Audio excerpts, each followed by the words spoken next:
Saya bersama dengan beberapa dulur kita. Di samping kanan saya, ini ada Kiai Ihsan. Beliau juga Dewan Sesepuh PWI dan juga merangkap sebagai Ketua MWCNU, Roy Surya MWCNU Cikarang Utara. Dan juga ada di samping kiri saya, ini salah satu korban persekusi. Nama beliau Kang Aung Mauludin dari Banser. Juga di samping beliau ada Ki Anom, ini Panglima PWI Laskar Sabilillah Jawa Barat. Dan juga ada Kiai Asep selaku tuan rumah, kami sedang ada di Pondok Pesantren Mandau Ulum sebagaimana tempat transit dari rencana lokasi acara yang kita akan datangi. Juga ada Kang Renaldi selaku panitia juga di Kerawang.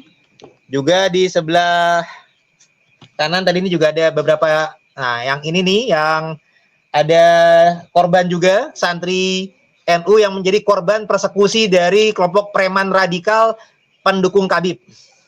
Nanti juga ada santrinya beliau juga, ada supir ya yang mengamankan juga dari ini.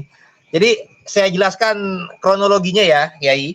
Jadi per hari ini ada undangan dari Kiai Junaid Al-Baghdadi di Kerawang untuk acara Haul Syekh Abdul Qadir Al-Jailani, di mana beliau adalah penasehat ya, dan kasepuhan dari PWI, di mana PWI esok hari di malam Senin itu mau ada acara pelantikan di Kerawang. Nah, ketika ada pelantikan Kerawang, acara H-1 ya kita rencana diundang buat silaturahim persiapan untuk acara besok. Nah, jadi acaranya Kiai Junaid Al-Baghdadi ini sudah ada pengamanan yang full di lokasi acara. Nah, terus kami beberapa dari PWI ini diundang. Undangan utama yang diharapkan sebenarnya memang adalah Kiai Imaduddin Usman Al-Bantani. Nah, itu dan untuk kalau besok ya Kiai Umat dan juga Kiai Abbas Buntet. Nah, yang per hari ini yang diharapkan hadir Kiai Abbas sama Kiai Imat tidak pada bisa hadir. Rencana diwakili oleh petinggi-petinggi PWI yang bisa hadir. Dalam hal ini saya, Kiai Ihsan dan Ki Anom tadi yang insya Allah berupaya berniat baik menghadiri undangan dari Kiai Junaid.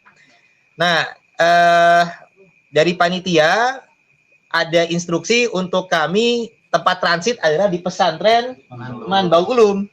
Nah, ternyata ketika dan ada pengamanannya sekedar dari Banser karena polisi-polisi adanya di lokasi acara. Di tempat transit itu pengamanannya baru Banser, belum ada polisi.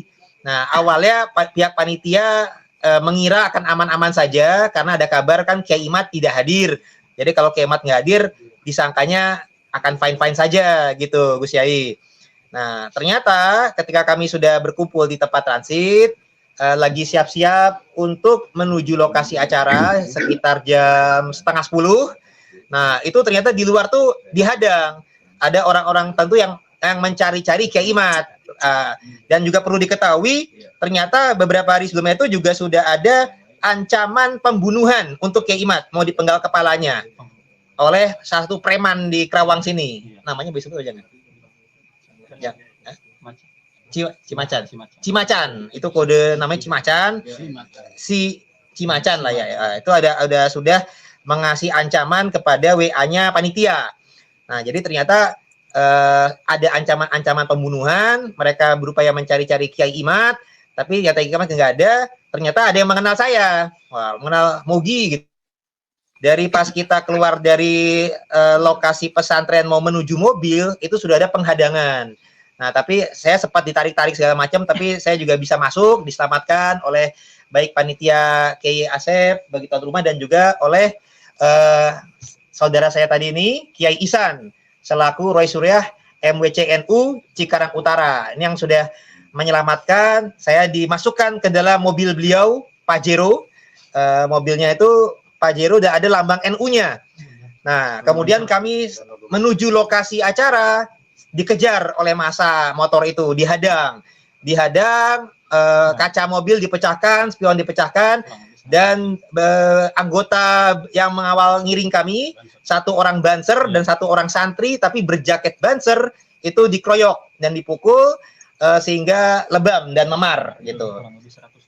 yang menyerang kurang lebih 100 massa lah, 100 orang massa. Jadi bukan hanya sekedar berdemo, tapi mereka ibaratnya kayak sweeping, yang mencari-cari Kiai Imad, dan ketika yang ada saya dikejar gitu.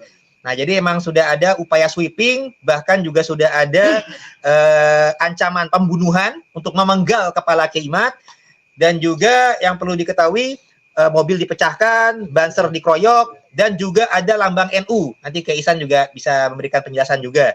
Jadi ini benar-benar gerakan yang radikal dan juga sifatnya mengarah ke teroris, bahkan ini mirip-mirip komunis. Nah, jadi ini kita sangat prihatin karena kita diundang adalah untuk ke acara agama, acara haul Syekh Abdul Qadir Jailani.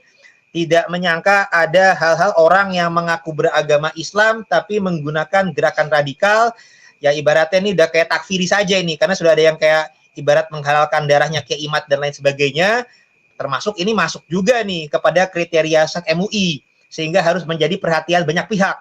Jadi tidak hanya pihak kita saja, tapi ini ya pihak ulama, pihak umaro ini harus sudah mengambil kepedulian, termasuk dari petinggi-petinggi NU, karena anggota Banser dan Rois Suriah MWC NU Cikarang Utara juga menjadi korban. Jadi ini ada banyak pihak yang menjadi korban, perlu perhatian kita bersama dan doa kita bersama juga. Jadi insya Allah kami juga sudah mulai komunikasi dengan pihak keamanan, dan insya Allah kita meskipun ada persekusi ini tidak akan gentar untuk terus meneruskan lanjutkan perjuangan. Kita mendukung kajian tesis Kiai Mani Usman, kita juga mendukung bahwasanya para petinggi, para ulama ini terus untuk bersuara, jangan takut, jangan gentar, bahwasanya para kabib dan para gerakan radikal pendukungnya ini tetap harus diwaspadai. Mereka sudah banyak melakukan penyesatan di masyarakat, bahkan sudah kami teliti 5 diantaranya masuk kepada kriteria SAT MUI. Mereka mengajarkan gerakan radikalisme. Jadi di kepolisian, deradikalisasi itu penting untuk bergerak, dan ini kita harus menjadi perhatian bersama-sama. Mari kita bersuara bersama-sama. Hal-hal ini tidak bisa didiamkan saja. Dan juga bukti ini juga menjadi konspirasi kelompok Habib, karena ternyata upaya persekusi ini direkam oleh pihak mereka dan disiarkan juga oleh Sayyid Bahar bin Smith Official. Artinya ini Bahar bin Smith dan kroni-kroninya ini terlibat dalam upaya berencana.